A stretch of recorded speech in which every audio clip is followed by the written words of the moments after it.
সামগ্রীও তারা প্রস্তুত করে ফেলেছে। এমনকি তারা পুরোহিতদেরকে প্রশিক্ষণ দিচ্ছে, সেখানে যারা দায়িত্বপ্রাপ্ত থাকবে সেই দায়িত্বপ্রাপ্ত পুরোহিতদেরকে তারা প্রশিক্ষণ দিচ্ছে। আপনারা অনেকেই লক্ষ্য করেছেন যে সোনালী কালারের যে গম্বুজ আমাদেরকে দেখানো হয় মসজিদুল আকসা হিসাবে, এটা তাদের একটা চক্রান্ত। সোনালী কালারের যে গম্বুজের মসজিদটি আমাদেরকে দেখানো হয় সেটা কিন্তু মসজিদুল আকসা নয়। আসল মসজিদুল আকসার নিচে তারা মন্দির খুঁজতেছে, তারা খোদাই করে সেখানে মন্দির খুঁজতেছে, তারা সেখানে তাবুতে সাকিনা খুঁজতেছে, সেখানে থার্ড টেম্পল নির্মাণের জন্য তাদের আগের মন্দিরের অস্তিত্ব খুঁজতেছে।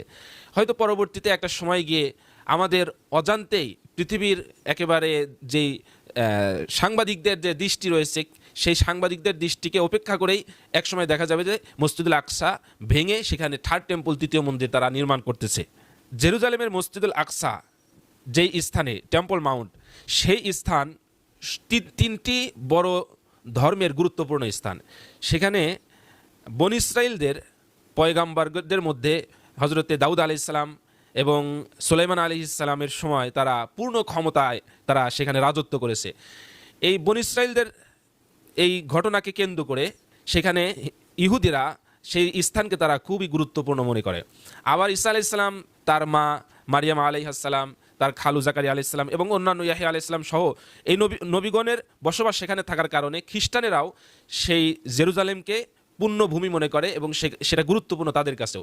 আর মুসলমানদের জন্য প্রথম কিবলা এবং মেরাজে রজনীতে রাসূল সাল্লাল্লাহু আলাইহি ওয়াসাল্লাম সেখানে নামাজ পড়িয়েছেন এবং সেখানে 1 রাকাত নামাজ পড়লে 500 রাকাত নামাজ পড়ার সওয়াব মুসলমানদের কাছে তো অবশ্যই গুরুত্বপূর্ণ। শেষ জামানায় আপনারা জানেন যে ইমাম মাহদী আলাইহিস সালাম এসে সেই জেরুজালেম থেকে নেতৃত্ব দেবেন। আবার ইহুদিরাও সেই জেরুজালেমের আশেপাশ থেকেই নেতৃত্ব দেওয়ার চেষ্টা করবে, অর্থাৎ দাজ্জালের মূল ক্ষমতার যে কেন্দ্রবিন্দু থাকবে সেটা হবে এই জেরুজালেম। আবার ঈসা আলাইহিস সালাম যে সর্বশেষ এসে দাজ্জালকে শেষ করবেন সেটাও সেই জেরুজালেমের মধ্যেই। অর্থাৎ বিশ্বের রাসূল সাল্লাল্লাহু আলাইহি ওয়াসাল্লাম বলেছেন যে ভবিষ্যতে মক্কা মদিনার চেয়ে জেরুজালেম বাইতুল মাকদিসের গুরুত্ব বেড়ে যাবে। আমরা সেদিকেই লক্ষ্য করছি। এই থার্ড টেম্পল নির্মাণের জন্য তাদের যে ষড়যন্ত্র, তারা যে ধর্মীয় একটা সংঘাত সৃষ্টি করতে চাচ্ছে, এর মাধ্যমে মুসলমানেরা সতর্ক হওয়া দরকার। আমাদের এই মসজিদুল আকসাকে পুনরুদ্ধার করা দরকার।